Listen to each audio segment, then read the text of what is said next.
வேலூர் மீன் மார்க்கெட்டுக்கு தமிழகத்தின் நாகப்பட்டினம், மங்களூர், கோழிக்கோடு, பர்வார் போன்ற இடங்களில் இருந்து மீன் இறக்குமதி செய்யப்படுகிறது. வேலூர் புதிய மீன் மார்க்கெட்டில் நள்ளிரவு 2 மணிக்கு மேல் மீன்கள் மொத்த வியாபாரமும், காலை 6 மணிக்கு மேல் சில்லறை வியாபாரமும் நடைபெறுகிறது. திங்கள் முதல் சனிக்கிழமை வரை நாள் ஒன்றுக்கு 50 டன் வரை மீன்கள் விற்பனை செய்யப்படுகின்றன. ஞாயிற்றுக்கிழமைகளில் மட்டும் 50 முதல் 70 டன் மீன்கள் விற்பனை செய்யப்படுகின்றன. காலை முதல் இரவு வரை சில்லறை விற்பனை நடக்கிறது. புரட்டாசி மாதம் என்பதால் மீன் உள்ளிட்ட இறைச்சிகள் விற்பனை மந்தமாக உள்ளது. இதன் எதிரொலியாக மீன்களின் விற்பனையும் வீழ்ச்சி அடைந்துள்ளது. இந்நிலையில் வேலூர் மீன் மார்க்கெட்டில் கடந்த வாரத்தை போலவே இந்த வாரமும் மீன்களின் விலையில் சரிவு காணப்பட்டது. அதன்படி இன்று வஞ்சிரம் கிலோ 900 முதல் 1200 வரையும், சின்ன வஞ்சிரம் ரூபாய் 400 முதல் 500 வரை விற்றது. சிலா கிலோ 350, தேங்காய் பாறை கிலோ 450, இறால் கிலோ 350 முதல் 550 வரையும், நண்டு கிலோ 400 வரையும் விற்றது. சங்கரா 150 முதல் 300க்கும், நெத்திலி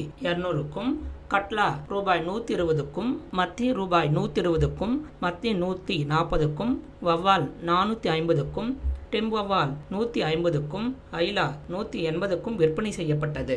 கடந்த வாரத்தை விட இந்த வாரமும் 2 லோட் மீன்களின் வரத்து அதிகரிப்பால் மீன்களின் விலையும் கணிசமாக குறைந்துள்ளதாக வியாபாரிகள் தெரிவித்தனர்.